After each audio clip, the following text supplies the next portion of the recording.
Alright, nkulamusizaako nate webale kwekuumira ku Yugi Updates TV gwe mukwano gwange najjo sinze oba ng'otuuliza okola kyamaanyi nnyo. Kakati nno amawulire agavaayo era agasessa kino tekibangawo. Parliament yabulokinze move ey'okusomaninga oba ey'okukoowoola General Muhoozi Kainerugaba Chief of Defence Force mutabani wa Mwami Yoweri Kaguta Museveni mu Parliament. Parliament yennyini yayagibulokinze okusobola okulaba ng'ajja nnyonnyole ku nsonga za UPDF reforms. Tetumanyi oba ekigendererwa kyabadde ki ekiri emabega wa sipiika okugaana biidi eno okubanga Muhoozi Kainerugaba akoowoolwa mu Parliament. Jjukira nti Muhoozi Kainerugaba bakoowoolwa mu Parliament n'ajja oba abakukkirizibwa kujja mu Parliament. Ba MP baade bagenda funa omukisa ogumusoyasoya akajojo w'ebibuuzo saako n'okunnyonnyola byagenda maaso n'okutwitinga n'ebikola byagenda maaso n'okubuzawo bannayuganda omuli abo abakulembeze ba kibiina kya National Unity Platform abali ku ludda oluvuganya kitaawe baade bajja funa omukisa okumubuuza akajojo w'ebibuuzo. Jjukira nti no bukyanga bamukoowoola talinnyangako kigere kye mu Parliament era azze abyesiruba nga byesamba muguluka gwe mukwano gwange ali eyampuliriza.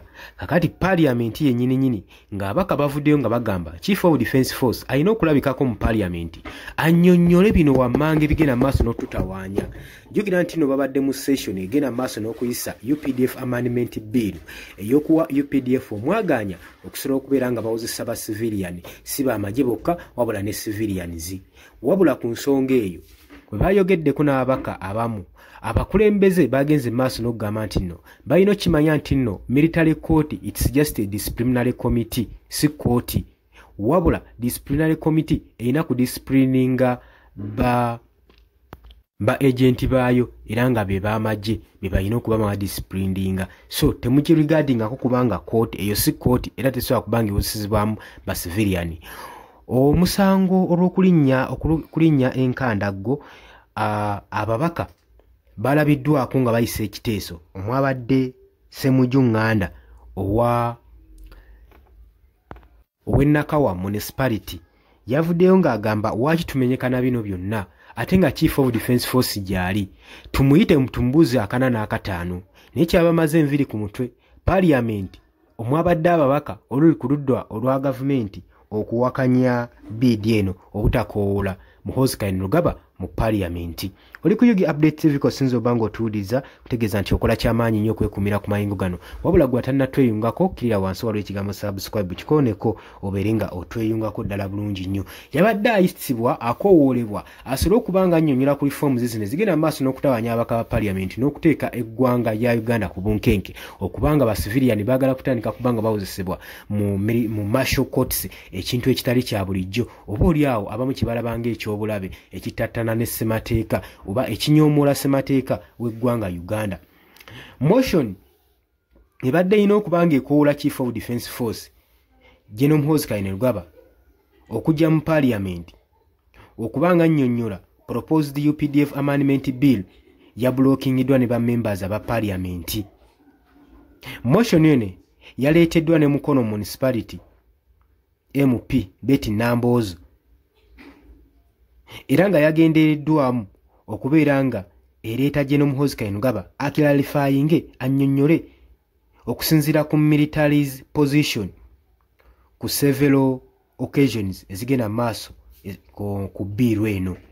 Namboozo agamba kyokuyita CDF Chief of Defence Force kyandibadde kiri kuliko era nga kiri transparency nga kyerula amazima era ne civil military relations kyandibadde kirambika bulungi nnyo ensonga newankubadde ba members aba mu Parliament ba MPs naddala abo bali ku ludda oluli mu gavumenti oluli mu ruling party era olwa NRM bawakanyiza motion eno nga balemerako bagamba parliamentary procedure erina okuba nga respectingibwa ng'eweebwa ekitiibwa era nga Minister of Defence yabadde best okupressinga response kwebyo byonna bibagala okubanga bayinquiringa okuva ewa Chief of Defence Force. Ne bagamba nti nno tebalaba nsonga waaki bamuteganya Chief of Defence Force kyokka ate ng'ali mu mirimu gye, ate nga baliteekawo Minister of Defence asobola okuba nga annyonnyola 4 n'akataano ku buli kimu kyonna kye twetaaga okumanya. Parliament, Defence sako ne International Affairs Committee gye buvuddeko ya submittinga report ku biiru eno ng'erecommendinga further constitutions.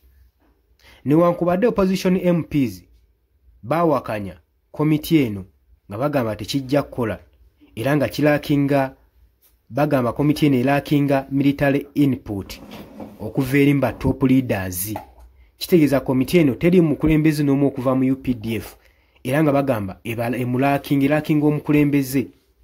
Deputy Speaker Thomas Tayebwa yagenze maaso n'okugaana kino ekyayisiddwa era kino ekyaluulingiddwa agamba kiri mu ngeri eri irigo okukoowola General Muhoozi Kainerugaba Chief of Defence Force okubanga ali available ku ministry channels ate nga Minister of Defence waali asobola okunnyonnyola zino ensonga.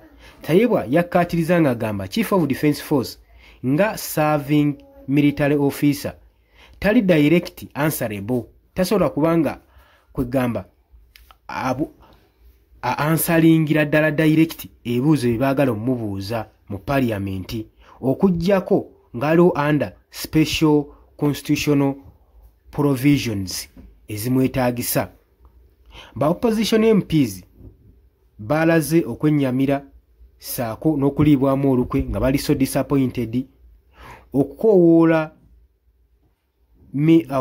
Chief of Defence Force mu parliament okubanga kwagaaniddwa era ne balaba nga bamisinze great opportunity okubanga bakola accountability ku General Muhoozi Kainerugaba naddala mu magye asobole okubaako na byannyonnyola era nga bagamba bagendagenda maaso n'okupushinga okulaba ensonga eno ng'egguka nga Chief of Defence Force Muhoozi Kainerugaba alabikako mu parliament. UPDF Amendment Bill yo ebyayo bikyagenda maaso n'okuba nga byetegerezebwa era parliament yagenze maaso n'okukinokaanya nti olutuula oba ebiddako procedures ne conclusion ku nsonga eno zijja kuba nga zikolebwa wiiki ejja wabula tebagendeko mu weekendi. Abula basigadde tebategedde kituufu oba etteekwa linaayitisibwa oba teriginaayisibwa, abula byonna byalekeddwa parliament gwali eyampuliriza. Tetuli kiri mabega wa parliament kuzibiikiriza Chief of Defence Force obutalabikako mu parliament saako ne ba members abali mu ruling party okubanga bagenze maaso n'okupposinga motion eno okubanga Chief of Defence Force alabikako mu parliament. Jjukira abantu basobola kuganya kino kubeerawo kubanga akabaasa oba ekyoja mu miro kye bafuna eri ewa Mwami Yoweri Kaguta Museveni ebbaasa ezitoberako ddala, so babadde tebayinza kubanga bamuvaamu. Jjukira n'obukadde 10 obwayisibwa byeyimu ku nsonga lwaki bwagabibwa. Kakati kiraga nti no waliwo ekiri emabega wa kino okubanga Chief of Defence Force tebaagala alabikeko mu disciplinary committee eba mu parliament y'eggwanga babeere nga bamubuuza kajojo w'ebibuuzo kwebyo bigenda maaso mu ggwanga amagye gagenda maaso n'okweyisaamu. Oli ku Yugi Update Civic osinza obanga otuuliza olowooza otya ku nsonga eno nkwanirizaako nnyo mu comment section gwe mukwano gwange mpuliriza. Abali mu diaspora mbalamusizaako nnyo mwebale kwekuumira ku Yugi Update Civic, mbaagala nnyo mweraba.